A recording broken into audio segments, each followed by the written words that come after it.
So hello guys, আজি আমি বনাম লাওপুল্লা পিঠা।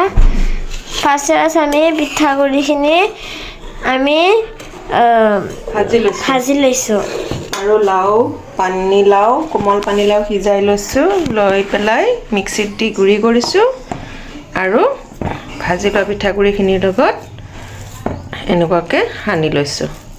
এটা অকমান সোডা দিছো আৰু নিমখ দিছো। ইয়াত অলপ গুৰ মিঠাই বা চেনিও দিব পাৰে।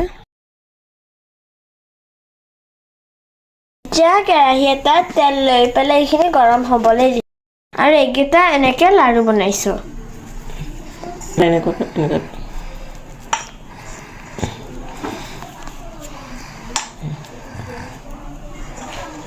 এতিয়া পিঠাকেইটা আমি ভাজিম। চ' আপুনি বনাই পেলাই এনেকৈ দি দিব।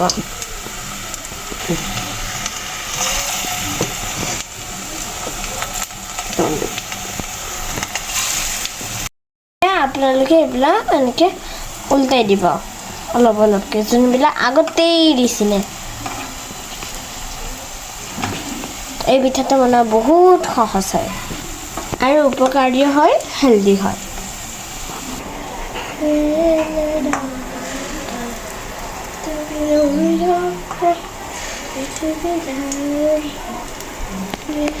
এটা চচপেনত গুৰ মিঠাই গলাই লৈছো।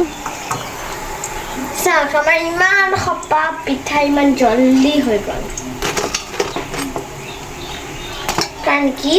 কাৰণ কি মই এইবিলাক বনাইছো। এতিয়া জুলীয়া মিঠাইখিনি অকণ গাঢ় হোৱাত তাতে ভাজি হোৱা পিঠাকেইটা ডুবাই দিম আৰু মিঠাইখিনি সোমাই যোৱাৰ পিছত এইকেইটা উঠাই ল'ম।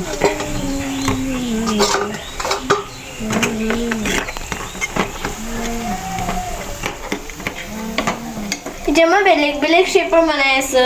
আপোনাৰো যদি মন যায় বনাব পাৰে। ট্ৰাইংগল মই বেলেগ বেলেগ শ্বেপৰ বনাই বহুতেই ভাল পাওঁ। আপোনালোকে ভাল পায়নে ক'বচোন। দেখিছেনে কিমান ধুনীয়া পিঠা? দেখিলেই খাওঁ খাওঁ লাগে। এতিয়া আমি এইবিলাক ওলাই আনিছোঁ। এইবিলাক জুলীয়া মিঠাই দি দিছোঁ, তাৰপিছত এইখিনি ওলাই আনিছোঁ। জুলীয়া মিঠাই কেনেকৈ বনাইতো আপোনালোকে জানেই চাগে। গুৰ মিঠাইখিনি পানীত দি দিয়ক। গুৰ মিঠাইৰ যিমান ওজন তাৰে আধা পানী দিব, দি পেলাই মিঠাইখিনি পগাই ল'ব আৰু যেতিয়া অলপ আঠা আঠা হ'ব তেতিয়া পিঠাকেইটা ভাজি থোৱা পিঠাকেইটা দি দিব আৰু এনেকুৱাকৈ অলপ সময় 20-15 মিনিটমান সময় ডুবোৱাৰ পিছত পিঠাকেইটা দি দিব নমাই থ'ব। আৰু এয়া আমাৰ পিঠা খাবলৈ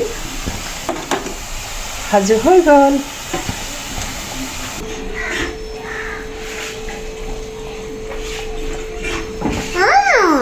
বহুত ভাল হৈছে।